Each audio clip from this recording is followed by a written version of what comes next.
প্রিয় দর্শক বন্ধুরা, আজকে আমরা যাচ্ছি রজকিনী চণ্ডীদাসের ঘাট। থাকবেন আমাদের সাথেই। এটা হলো মাগুরা যশোর মহাসড়কের সাইডে, এই সুজা মাগুরা, আর ব্যাক সাইডে আপনার যশোর মহাসড়কের সাইডেই রজকিনী চণ্ডীদাসের ঘাট। চলুন আমরা দেখে ঘুরে আসি।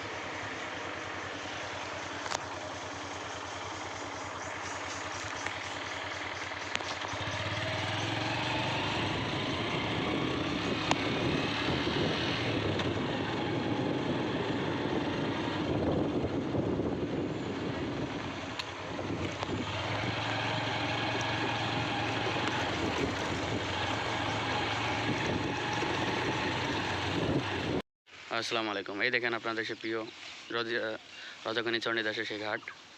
আপনার ঘাটটা ওই দূরে, ওই সাইডে উপরে আছে। ওইখানেই দীর্ঘ 12 বছর বসে ফেলাইতো চণ্ডীদাস, আর রজকিনী বাড়ি পারে ছিল। এখানে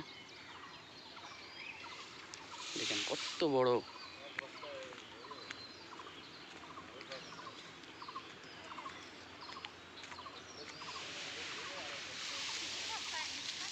ডোঙ্গা। এখনও এখানে প্রচুর পরিমাণ মাছ ধরে লোকজনে। খুব ভালো একটি দৃশ্য।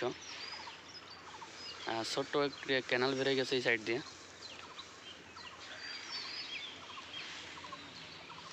সেই দিঘি যেখানে চণ্ডীদাস 12 বছর বসে বাইছিল রজকিনীর জন্য। খুব সুন্দর একটা দৃশ্য দেখা যায় এখানে আসলে।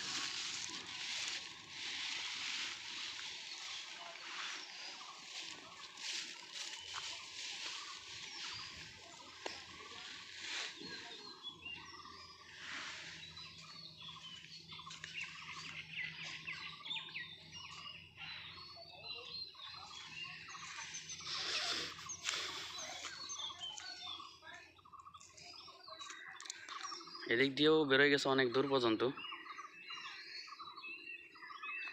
এখানে অনেক লোকে মাছ সংগ্রহ করে, এখান থেকে তাদের জীবিকা নির্বাহ করে মাছ মেরে।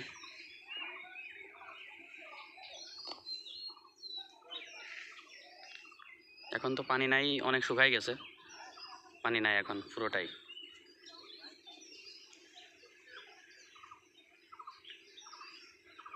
আপনার ওই যে উপরটা দেখা যাচ্ছে, ওইখানে আপনার চণ্ডীদাস বসে থাকতো বসিয়ে নিয়ে। আর এদিকেই সম্ভবত রজকিনীর বাড়ি।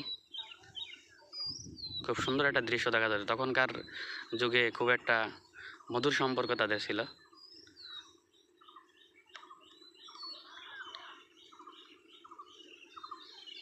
অনেক বড় দিঘি।